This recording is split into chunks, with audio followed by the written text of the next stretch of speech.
Hey everyone, and welcome back to this week's episode of CTRL Cash. If you're chasing fire or are just curious about what happens after you finally hit your number, this one's for you.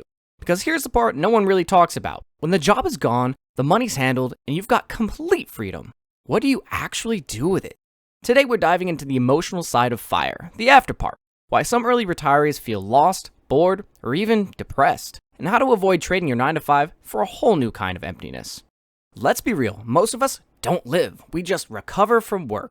We wake up early, commute, spend 8 to 10 hours working, come home exhausted, and then scroll through content until we pass out, just to do it all over again the next day. Sometimes even more than just Monday through Friday. Somewhere along the way, the hobbies we used to love, music, painting, writing, gaming, building, whatever, slowly fade away. Not because we stopped caring about those things, but because we were just too burnt out to care. And it's sneaky, because over time, you don't notice it happening. You tell yourself you'll get back into those things when work slows down, or when the project ends, or once you hit that savings goal. But by the time you actually have the time, you're a stranger to the version of yourself that loved doing them. So when you finally hit fire, and you don't have to work anymore, you think that would unlock all the happiness in the world, right? But the sad truth is, for a lot of people, it just doesn't. Instead of waking up excited, they wake up directionless. Because when there's no structure, there's no deadlines or no pressure, there's also no built-in purpose. They thought quitting their job would feel like freedom, and in some ways, it is. But in other ways, it creates a kind of existential whiplash that can keep you up at night. You go from years of grinding with a clear goal, save more, invest more, hit the number to the sudden, endless quiet. And if you haven't figured out who you are, outside of being productive or chasing money, it can feel pretty empty. And I'll be honest, I felt it too. Not through my fire journey, but through my experience in college. So it's story time. Back in college, I was in architecture, and if you know anything about that major, you know it's brutal. Long nights, endless critiques, deadlines that never let up. That constant feeling of always being burnt out, with only summer and winter break to look forward to. I remember pulling multiple all-nighters multiple times a week and drinking black coffee like my life depended on it.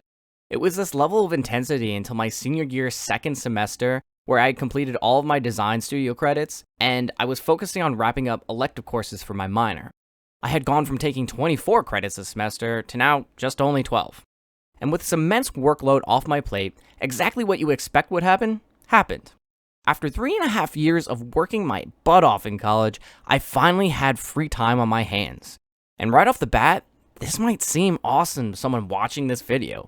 But all the hobbies I had before college, like gaming or skateboarding or playing guitar, had faded away. It was almost like I had to rediscover what I was passionate about again.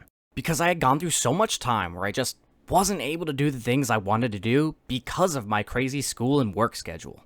I started playing video games, only to realize the very games I loved just 4 years ago no longer kept my attention. It was like someone hit the reset button on my brain, and I was a ghost of my former self. I had so much time that I wasn't used to, and no clue what to do with it.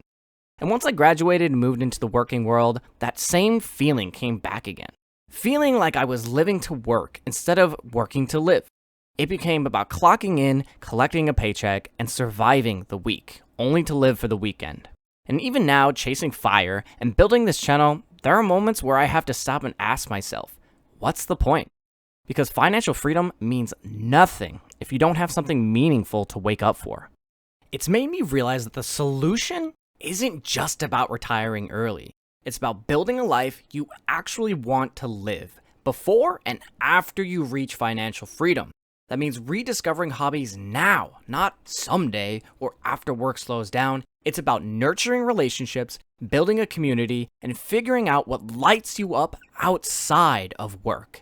It means realizing that freedom isn't just the absence of work, it's the presence of purpose. It's realizing what you do for work doesn't define who you are or your value to society or yourself.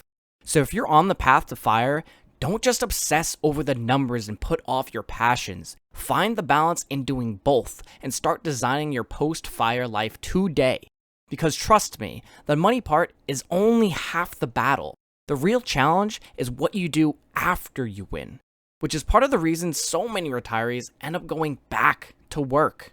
So if this hits home for you, drop a like and consider subscribing. I've got more videos coming up that break down both the financial and the emotional sides of building wealth without losing yourself in the process. And if you're interested in REITs, I have a great video on the top 5 monthly paying REITs up. Go check it out. Thank you for watching, and remember, financial freedom is only worth it if you know what you're freeing yourself for. Until next time, take care, and I'll see you for the next one.